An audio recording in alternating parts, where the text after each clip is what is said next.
Time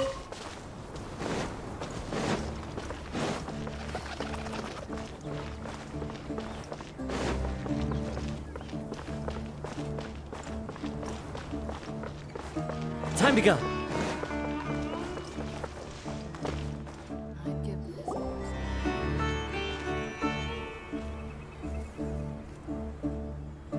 We finally made it to Caravan Rebot. It's pretty lively here. So, just past this wall is the desert, huh? Oh, wow. Paimon remembers hearing people call this the Wall of Samiel. It's made to block sandstorms from the outside. Oh, if it's this tall, it's gotta be the divine work of Greater Lord Rukkhadevata, right?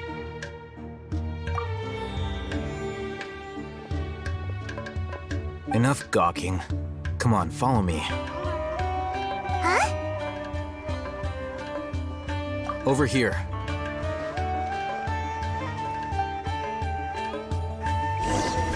Oh, Hatham went that way! Let's hurry up and follow him. Wonder what he's up to.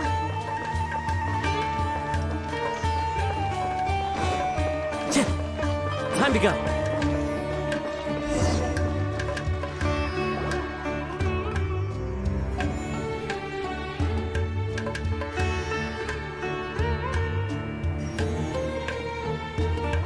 What the? Where did he go? How did we lose him? They were just here a second ago. More Aramite mercenaries? Who are they working for this time? Anyway, Traveler, it seems like we were being followed again. You were too careless. You should have noticed those hopeless amateurs trailing you a long time ago.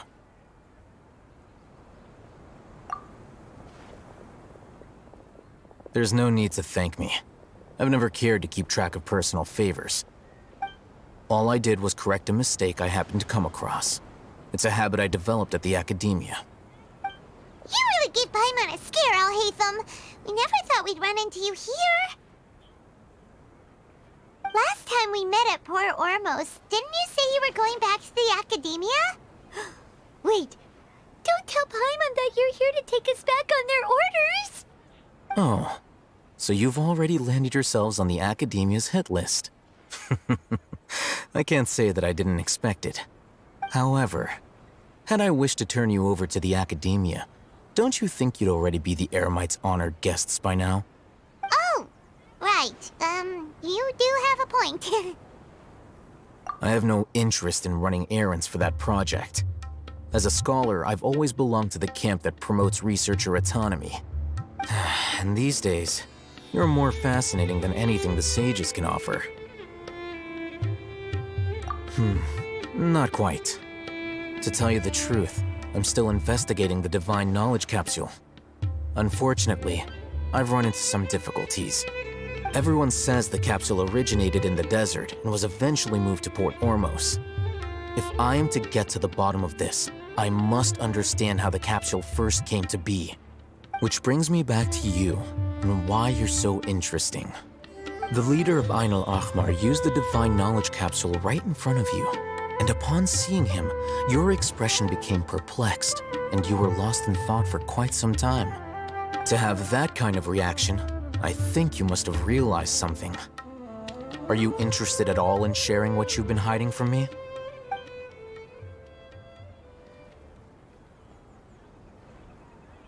Al-Hatham, you really have a ridiculous eye for detail. What kind of person even notices or remembers stuff like that? So that's your answer. Well, I do work for the academia after all. So considering that, it is indeed wise to keep your cards close to your chest. But that does prove you do have some undisclosed information about the Divine Knowledge Capsule. Am I right? No matter. Rather than simply learning the answers from you, I'd still prefer to investigate on my own. Speaking of, you two are also headed to the desert? That's right! We have the same plan as you! But we don't really have any concrete goals at the moment. Then I'd suggest starting with Aru Village. It's the largest settlement in the desert, so it'll probably have more resources and intel than anywhere else. Well, would you like to head there together? It's always better to travel with someone you know. Let's go!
Who says there aren't benefits to a life of one?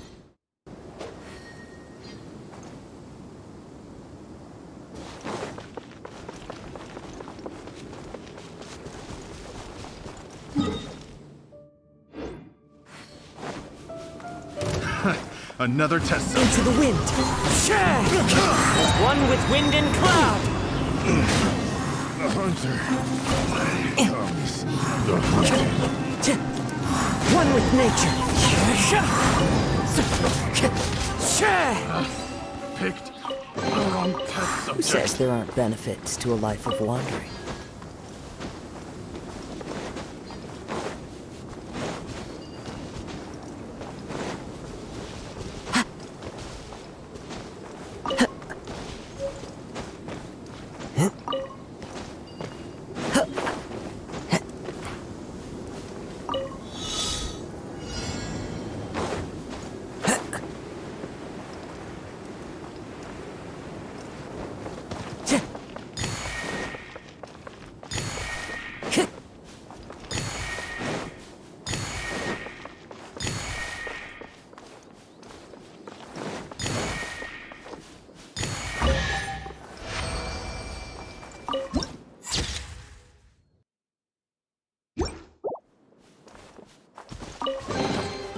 Who says there aren't benefits to a life of wandering?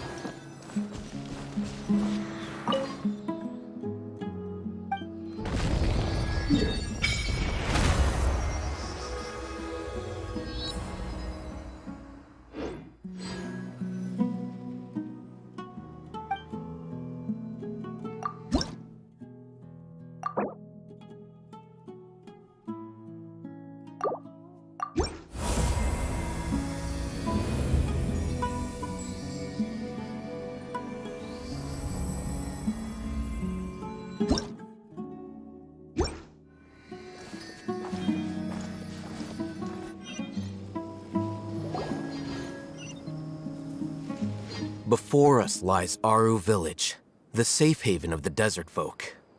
Whoa, this landscape is really something else. What a cool place! Let's go check it out!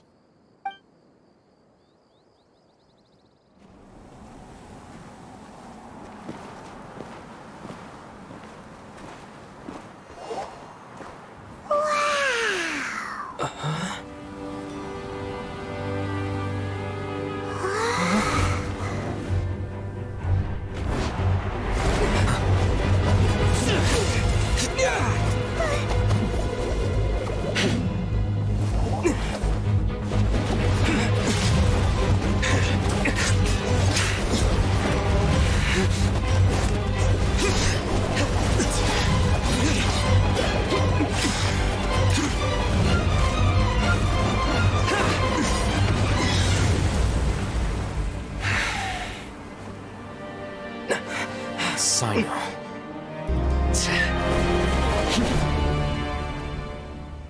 Unless my memory fails me, we have barely spoken 2 words to each other before now at the Academia. Would you care to enlighten me as to when and how I invited the General Mahamatra's wrath? Al-Haytham, do not think you can escape my judgment just because you managed to escape my attack. Judgment? So that's how you'd characterize your actions here, is it? Or would elimination perhaps be a more accurate description? Had I used my full strength, not even this traveler would have been able to stop me. Though styled like an assassination, I sought only to ensure that my target would be unable to flee or resist. Standard practice for the Matra, as well you know. Seemed to me more like your own personal touch. Who is that, Al-Haytham? Did you call him General Mahamatra? Yes. General Mahamatra Cyno, head of all the Matra at the Academia. He's a formidable hunter, and the ultimate nightmare for any who have committed academic crimes. You seem to have placed a lot of trust in Al-Haytham, to the point of blocking an attack for him. If I were you, I'd never choose to side with him. I wouldn't believe a single word that comes out of his mouth. I have been pursuing this scribe for a long time. I urge you, stand back and do not seek to defend him any longer. Otherwise, there will be consequences. Has Al-Haytham done something wrong? Hyman doesn't think he's as bad as you've made him out to be. I won't waste my breath explaining things. Al-Haytham, I saw it during our fight. Take it out. The divine knowledge capsule you're hiding on your person. Unless you want me to retrieve it for myself. Very perceptive of you. Nothing escapes a Matra's senses. Wait, the divine knowledge capsule? Didn't it fall into the Matra's hands in Port Ormos? No wonder you speak with such confidence, Cyno. But I must admit, I'm very curious. What does this capsule mean to you? And why, as General Mahamatra of the Academia, are you all alone in the desert? As far as I'm aware, the other Matra have been speculating about your disappearance. Have you been given a mission that's, let's say, morally dubious? If I was the real target of your mission, what was stopping you from simply using your authority and resources to judge me within the walls of the Academia?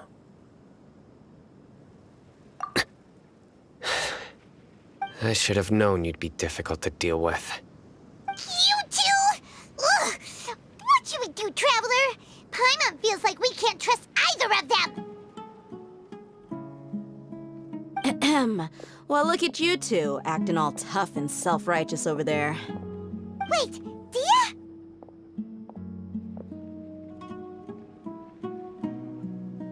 Great! Finally, someone that we can trust!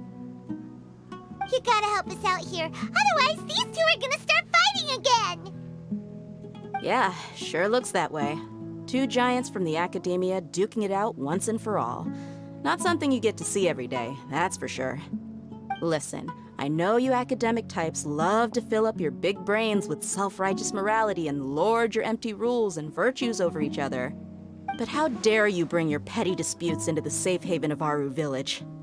It seems like someone's gonna have to beat some sense into your thick skulls until you finally learn to respect these grounds.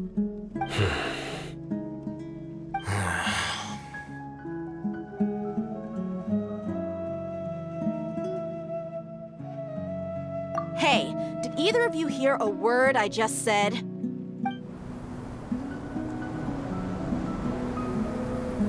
Whoa, what's going on? The wind's so strong! Is this a sandstorm? Paimon's gonna get blown away!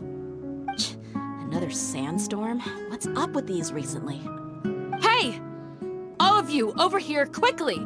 We have to take cover! Someone's calling for us! Oh, this wind is too strong! Let's get over there! That sounded like Candace.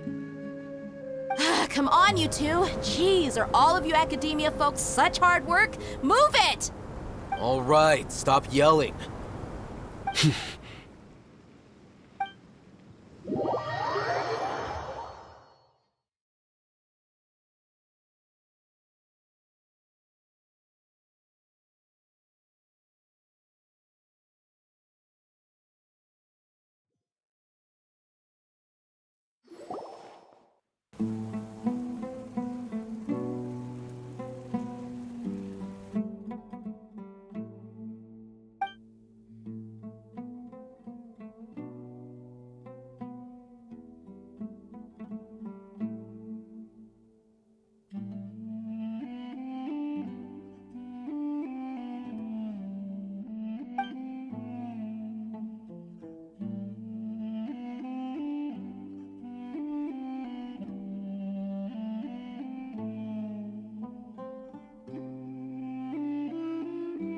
Well, this is pretty awkward. Hey, wanna play sardines with 3 people who wanna tear each other limb from limb?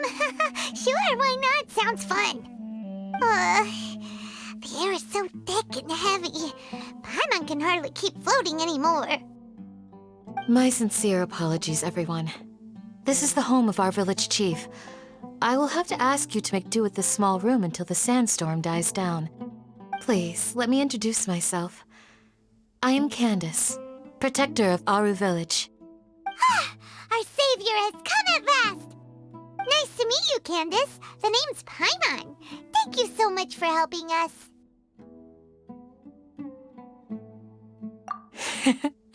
There's no need to thank me. It's only right to help each other when the weather gets rough. Wow, she's so gentle and caring, like a nice older sister. Unlike those guys over there. All right, now that we're all better acquainted, we should return to the topic at hand. As a guardian charged with the responsibility to protect my fellow villagers from harm, I was observing your conflict from afar, even before the sandstorm started. And now that you have set foot within our village itself, it is all the more my responsibility to make absolutely sure that you pose no threat whatsoever to us. So please, have an honest and sincere conversation with one another and put your hostile feelings to rest. If anyone dares to start anything again while they are under this roof, I will not hesitate to send them out for some quality time with the creatures of the sandstorm. Oh, on second thought, Paimon may have misjudged Candace's character. And that goes for you too, Miss Dia. Do I make myself clear? All right, we got it, Candace. That's what I like to hear. So, which of you will begin? I was supposed to be a mediator, but I might have gotten a little too involved just now. Anyway, one of those two should probably start talking. Wait, that was you trying to be a mediator? I have nothing to hide, so there's no shame in explaining myself. While Alhaitham wasn't wrong about the other Matra not knowing my whereabouts, it's not because I've been assigned a morally dubious mission. Rather, I've chosen to exile myself. Huh? Exile yourself? A little while ago, I discovered that there was data missing in the Academia's project planning and development files. What little they did report clearly did not match the project's actual progress. As General MAHAMATRA, I had the responsibility and authority to request an audit. However, to my surprise, the person responsible for the erroneous data was none other than Grand Sage Azar himself. I tried to investigate the issue myself before submitting a formal audit request, but I soon found that all leads and potential pieces of incriminating evidence were carefully concealed from me. I began to realize that they were cautious of me from the very beginning. Unsurprisingly, the Grand Sage rejected my audit request as soon as the submission reached his desk. He even said to me, "The power of the General MAHAMATRA is granted by the sages. You have no right to judge us." So they really are up to no good. I realized then that to the Grand Sage, the Matra are nothing more than tools for the sages to assert and maintain their control over knowledge. The vows that we took, the principles that we strive to uphold, they are meaningless to the academia of today. I believed it would be wise to flee the academia before the sages had a chance to take action against me. This way, They can no longer see nor predict my actions. I will never give up on this investigation. There's no need for someone else to give me power or authority. Once I find the truth, I will administer judgment by my own name. Cyno seems to have the same goal as us. We're all investigating the sages. Plus, now that he's no longer the General MAHAMATRA, he somehow feels a lot less scary. Well, Cyno, if that's your story, then why did you see Alhaitham as a target? When I was investigating the matter in the academia, I overheard a conversation between Alhaitham and a sage. The sages asked you to investigate a blonde-haired traveler. Do you dispute this, Alhaitham? What? Like many parts of the project, this assignment was undocumented. Now throw in your suspicious behavior with the Divine Knowledge Capsule, and I think we deserve an explanation. Yes. I was indeed tasked with investigating the Traveler. Alhaitham! After all, the promised reward was so great that hardly any scholar could have refused. The sage told me, once you've completed this assignment, I can give you a glimpse of divine knowledge. A most enticing offer. Unfortunately, those academics don't know me at all. Their words contained one key piece of information, namely that divine knowledge indeed exists. That gave me all I needed to know. From my perspective, the sages are far from trustworthy. Think about it. Isn't it a little strange they're so willing to share divine knowledge with anyone, even as a reward? So, I began my own investigation following the lead of the Divine Knowledge Capsule. In the end, I realized my wisdom in committing to this rather than collaborating with the sages. Had I been less guarded, I probably would have ended up like that Ain al-Ahmar mercenary, incapable of remaining sane for long enough to hold a conversation. You mean that the sages originally planned to dispose of you, using one of those capsules that drive people insane? I'd already given up on the assignment by then. I only told the academia I was waiting in Port Ormos for you to appear so they wouldn't suspect anything. So it came as quite a surprise when I encountered my erstwhile target while investigating the Divine Knowledge Capsule. Criminals do love to talk about coincidences. Even though I ran into the Traveler by chance, I had no intention of providing assistance to the academia. Also, you should remember, you were the ones who decided to follow me and strike up a conversation after I left that tavern. That's true. Alhaitham helped us out at Caravan Rebat as well. Maybe he's telling the truth. I'm willing to apologize, if that's worth anything to you. I took the Divine Knowledge Capsule behind your back because I judged its existence to be a significant risk. I felt that it would be best for no one to interact with it before it had been properly studied. After all, curiosity often proves to be the most dangerous thing in this land. You should be well aware, Scribe Alhaitham, that curiosity can also lead you to danger and suspicion. Answer me this. Did the sages share any information about their project with you? Have I not made myself clear? You and I are both distrusted by the academia. Do you really think they would tell me anything? Fine. Although you haven't completely proven your innocence, I won't regard you as an enemy, for now. As you wish. Good. I'm glad to see you two clearing up your misunderstandings. And now you, Dia. I believe it's your turn. Oh, sorry.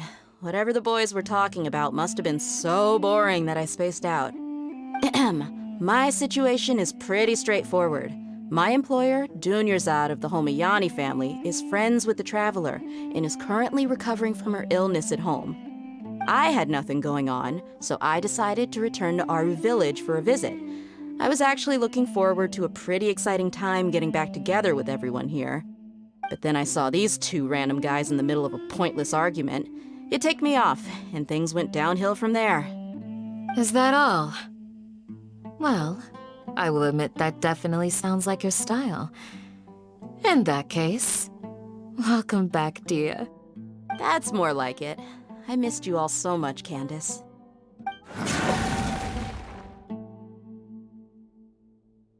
Whoa! What was that sound?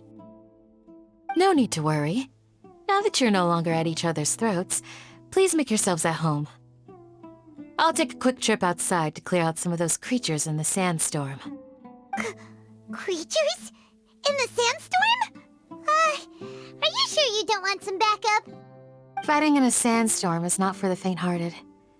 Anyone without extensive training in these conditions is at a disadvantage. You needn't worry. Yeah, just leave him to Candace. Don't worry, she's as tough as they come.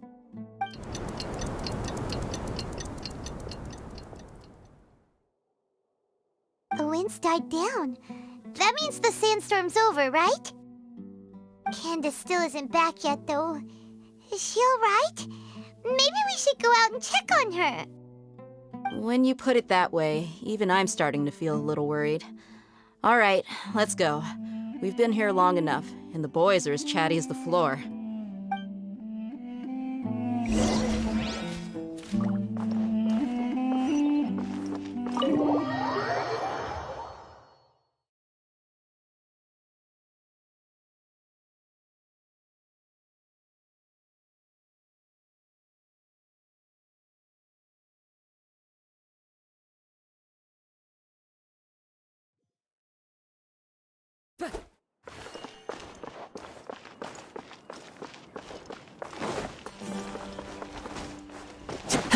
Follow the wind.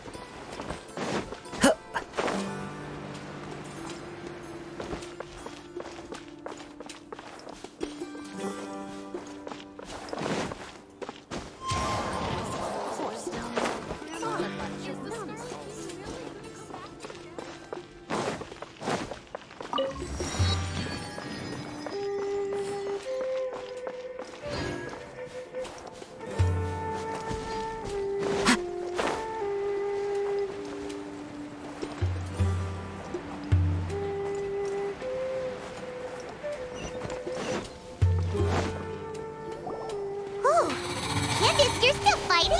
You've been out here dealing with these creatures the entire time? Yes. They just keep coming in waves. I've lost count of how many I've defeated. Before I realized it, even the sandstorm had stopped. Ah! Here comes another wave! Leave this round to us. I got interrupted earlier, but now I have something to take my anger out on. It's been quite a while since I've seen the Flame Mane in action. I'll leave these to you then. I'll be sure to put on a good show. Let's go!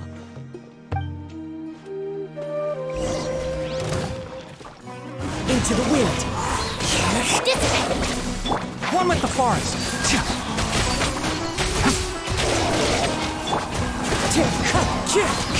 Fallen leaves, adorn my night.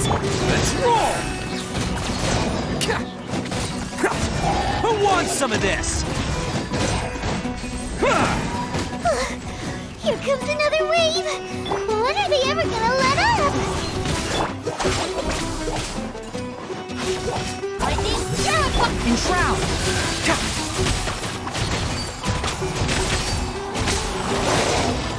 Let's nip that in the bud. Wind strike. dissipate! Attaboy! Ha!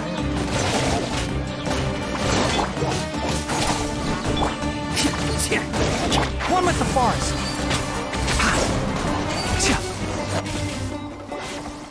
The creature stopped appearing. Was that the last of them? What we fought just now was probably the aftermath of the sandstorm. So we should be safe for the time being. Well fought, everyone. No injuries, I hope. Huh? Who are you? Ah, my apologies. I haven't had a chance to greet you yet. I had my hands full taking care of the village's elderly and children. I am the chief of Aru village. Everyone usually calls me Uncle Anpu. Sir, I am also originally from the desert, but I have not been back for some time now. May I ask if such sandstorms are common? I can't say they've always been common, but recently the storms have become increasingly severe and frequent. Besides sandstorms, we also occasionally get earthquakes. According to an investigator who stayed in the village a while ago, these unusual natural phenomena are related to the withering of Irminsul. Another effect of Irminsul's withering. So, Irminsul's withering causes withering zones in the forest, and sandstorms and earthquakes here in the desert? Everything in the natural world is inextricably connected to Irminsul. These regional symptoms can indeed be a reflection of Irminsul's present state. Everyone in Aru village needs to take good care of themselves. Speaking of which, why haven't I seen a single village keeper since I got here? Village keeper? Who are they? Village guards like Candace? Does your curiosity know no bounds? Village Keeper is how Aru village refers to mad scholars exiled here by the academia. Most of them are scholars who lost their sanity after a period of training in the Avidia forest. The academia believes that their crazed mutterings may have a negative effect on the psyches of other scholars. So, they're forcibly exiled to the desert. Though if you ask me, it's all a boatload of nonsense. Alas, that's exactly what we've been trying to investigate. One by one, the village keepers have been mysteriously disappearing without a trace. But no one in the village has ever seen them leave. If you're planning to stay around the village for the next few days, I'd appreciate it if you could keep an eye out for them. I've had encounters with those people in the past. I'll see what I can do to help. The MAHAMATRA are the ones responsible for their exile. Now that you're no longer with them, are you trying to alleviate your guilt and atone for your past sins? I'm fascinated by how you think. Mock me if you will, but if you are guilty, I will eliminate you, regardless of my position or identity. Oh, you're the former General MAHAMATRA. You must be an expert in these kinds of investigations. Thank you for your help. Is it because you're reminded of Hypatia? Oh, these poor scholars. First they lose their sanity, now this! We need to help get them back home, safe and sound. But, is it really a good idea to tag along with Cyno? You seem like you really don't trust him.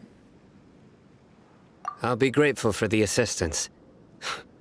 No doubt you will do a better job than some of my former subordinates. Let's start by finding a spot to share what we know so far.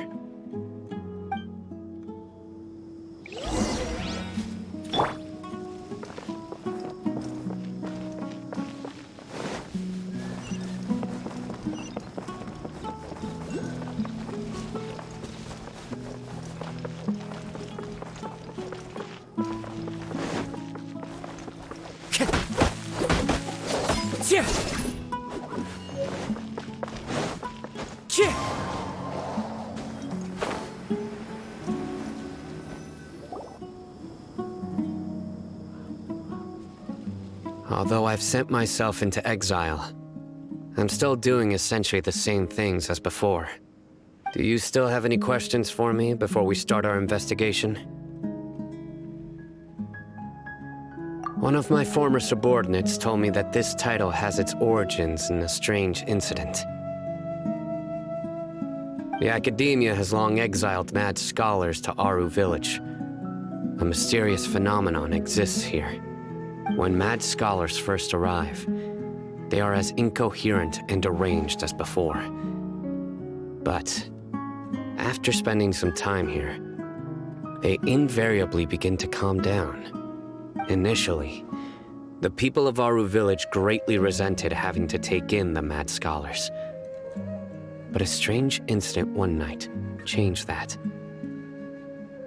Aru village was struck by the strongest earthquake in living memory. Seeing buildings on the verge of collapse all around him, the then chief of the village was preparing to take everyone to safety. Suddenly, he noticed a mad scholar crouching in a corner, caressing the ground with his hands. A soft, green light radiated from him, like a divine glow against the backdrop of night. Despite the powerful tremors that ripped through the ground that night, all the houses remained upright, almost as if they had grown roots reaching deep into the ground. In the end, not a single building collapsed, and no one was hurt. After that, the people of Aru village treated the mad scholars with greater kindness, and began to refer to them as the village keepers. The soft green light? A mad scholar protecting Aru village? What do you make of it, Traveler? Paimon thinks so too. Actually, Cyno, do you know if any of the mad scholars continued to wear their Akasha terminals at Aru village? In theory, they would continue wearing them so the academia could still monitor their activities. With that said, the main Akasha system would no longer have any interaction with them. Oh, no wonder! Everything makes sense then! Add in the fact that they calmed down, it was probably Nahida who calmed them. If you are able to draw a conclusion from this one story alone, then it appears you possess much more information than I do. So, what do you make of the story? Really? Lesser Lord Kusanali. What? You don't believe us? Lesser Lord Kusanali was definitely using the Akasha to give her power to the mad scholars! No, it's not so much that I don't believe you. I'm just struck by your reasoning. Lesser Lord Kusanali, the current Dendro Archon, is she really active in Sumeru? The Academia has always placed far greater importance on the late Greater Lord Rukkhadevata. They've more or less ignored Lesser Lord Kusanali, and I've never had any reason to doubt their views. In addition, I've never heard any stories about Lesser Lord Kusanali and her deeds. To me, she might as well have been a god that never existed. No way! Nahida definitely exists! She's a... how should Paimon put it? She's a good Archon who's kind and wise, even if she says weird stuff sometimes. I've spent many years interrogating criminals, so I can easily tell when someone is lying. Good! Then you should know that we're telling the truth. That look in your eyes. I've never seen that from a liar. You two really must have met Lesser Lord Kusanali. How can this be? To think, our Archon has been amongst us this entire time. Alright, now it's our turn to put our skills to good use for this investigation. But easier said than done, especially since we don't have any leads. Maybe we can start by knocking on some doors. Excuse me, are you here to help me find my grandpa? Huh? Who are you? By the sounds of it, a resident of this village. My name is Isak. You'll help me find my grandpa, right? Is your grandpa a mad scholar? Hey, don't say that. Grandpa is just Grandpa. Why do you have to call him that? It's not like he's a bad person or anything. The person you're referring to is not a local, yet you are. Why do you call him Grandpa? Grandpa is just Grandpa. He's my family. I heard everything you said to the village chief. Please, you gotta take me with you. I want to find my grandpa. I swear I'll help. I won't be a nuisance. Ah, So you're the one who was eavesdropping on us around the village chief's house. I was planning to go out and take care of whoever it was, but I had a vague feeling that they didn't harbor any ill intent. Whoa. Hatham wasn't kidding about Matra having sharp senses. Cyno, he's just a kid. All he wants is to find his grandpa. Let's find a way to help him. Sorry. I was only listening in because I wanted to know where Grandpa went. Honest. If you don't believe me, you can ask Miss Candace. All right. But first, let's confirm the facts with Candace.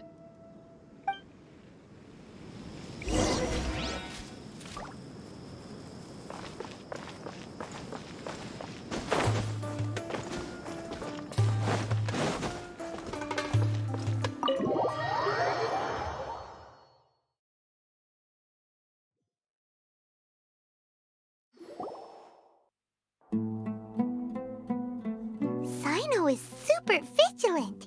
Is this what all the Matra are like? Ah, you're back already. We just wanted to confirm something with you. Do you know a boy by the name of Isak? I had a feeling he'd go looking for you. Huh? You knew this would happen?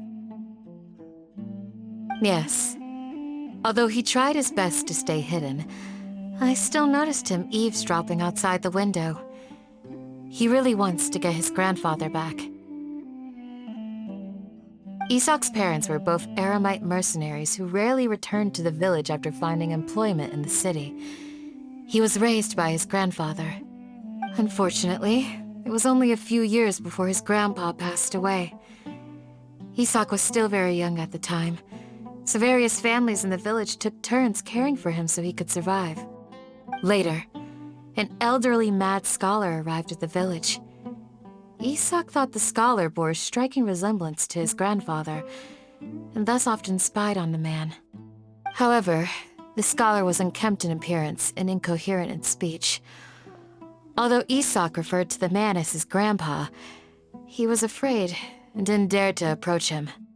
One summer night, the oft mumbling and bumbling grandpa suddenly calmed down and seemed to become more lucid. He even noticed Isak hiding in the distance. So Grandpa walked up to Isak and patted him on the head. He even took Isak to the entrance of the village, where he patiently taught the boy the names of the stars and accompanied Isak until he fell asleep. The next morning, Isak woke up and wanted to go find his grandpa again, only to realize his grandpa no longer recognized him. However, even so, Grandpa retained his calm expression. It's said that those who saw the scholar claimed he no longer appeared to be crazy, but appeared to be living in his own world, almost as if he were sleepwalking.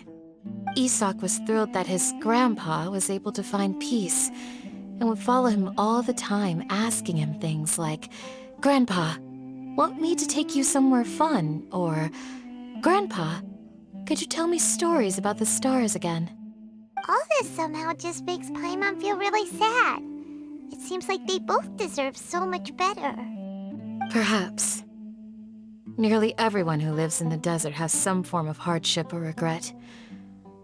But even so, we must still continue on with our lives. It's also my reason for fighting. I must continue to protect this land.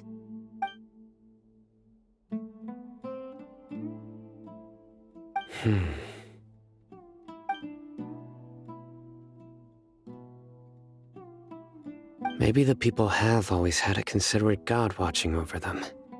Huh? What did you say, Cyno? No, nothing. As long as Isak keeps his word and doesn't get in our way, we can take him along. Perhaps you are more compassionate than I gave you credit for. Please accept my thanks on Isak's behalf, Cyno.